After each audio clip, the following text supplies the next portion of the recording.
ایک آخری مسئلہ پچھلے جمعے میں تھوڑا جا ذکر کیتا سی حاضر و ناظر دا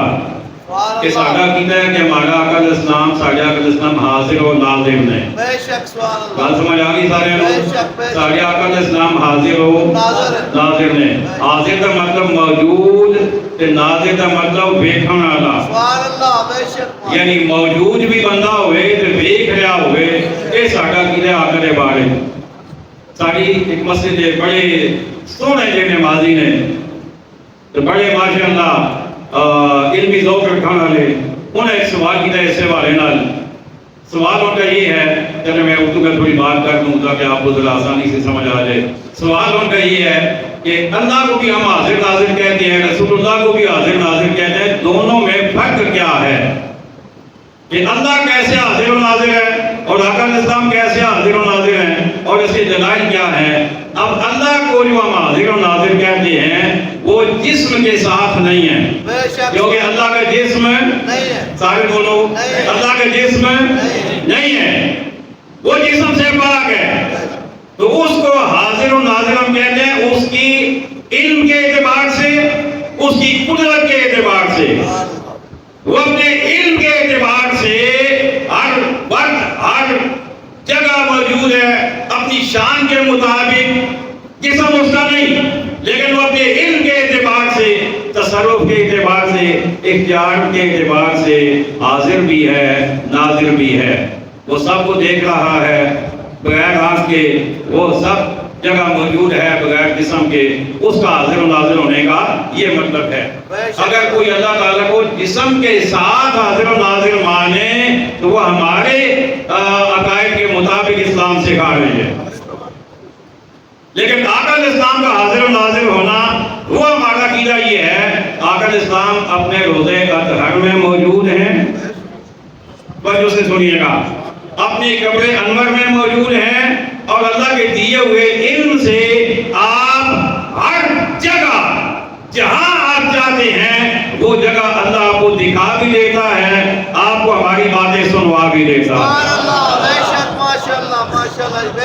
موجود ہے اپنی قبر انور میں لیکن وہاں سے ملاحظہ فرما رہے ہیں اپنی ساری امت کو اور ہر ایک کے بارے میں جانتے ہیں کہ کون کب کہاں کیا کر رہا ہے یہ ہمارا عقیدہ ہے ہاں اس کے ساتھ اگلی بات یہ سمجھ لیں کہ جب اللہ چاہتا ہے آقا علیہ السلام اللہ کے دیے ہوئے اختیار سے جہاں چاہتے ہیں تشریف بھی لے جاتے ہیں ہر وقت ہر جگہ آپ تشریف لے نہیں جاتے ہمارا یہ عقیدہ نہیں ہے ہر وقت اپنے روزے اقدس میں لیکن جب چاہیں جہاں چاہیں اللہ کے دیے ہوئے اختیار سے آپ تشریف بھی لے جاتے ہیں آپ کوئی بندہ یہ کہہ سکتا ہے کہ ایک بندہ ایک وقت میں اتنی جگہوں پہ کیسے موجود ہو سکتا ہے کیسے جا سکتا ہے کیسے موجود ہو سکتا ہے تو اس کی دو تین مثالیں میں آپ کو دے دیتا ہوں یہ جو سورج ہے یہ کتنے سورج ہیں سارے بولیے نا سارے بولیے ایک سورج ہے ہر ملک میں موجود ہوتا ہے یا کوئی نہیں ہر صوبے میں ہوتا ہے یا کوئی نہیں ہر ضلع میں ہوتا ہے یا کوئی نہیں ہر گلی میں ہوتا ہے یا کوئی نہیں ہر گھر میں ہوتا ہے یا کوئی نہیں ایک سورج ہو کر جیسے سب کے پاس موجود ہوتا ہے سب کو فیض پہنچا رہا ہوتا ہے ایسے ہی آقا قبر انور میں موجود ہو کر سب کو ملاحظہ فرما رہے ہیں ایک بات یہ اگلی بات جب کوئی بندہ فوت ہو جائے تو دو فرشتے ہیں ایک کا نام ہے منکر ایک کا نام ہے نکیر دو فرشتے ہیں وہ دونوں فرشتے ہر فوت ہونے والے کی قبر میں آتے ہیں یہ حدیث سے ثابت ہے ایک نہیں کئی حدیثوں سے ہر فوت ہونے والے کی قبر میں یہ دونوں فرشتے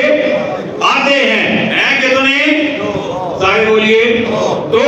موجود کہاں ہوتے ہیں پوری دنیا میں ایک وقت میں کروڑوں بندے فوت ہو یہ کروڑوں کی قبروں میں آ جاتے ہیں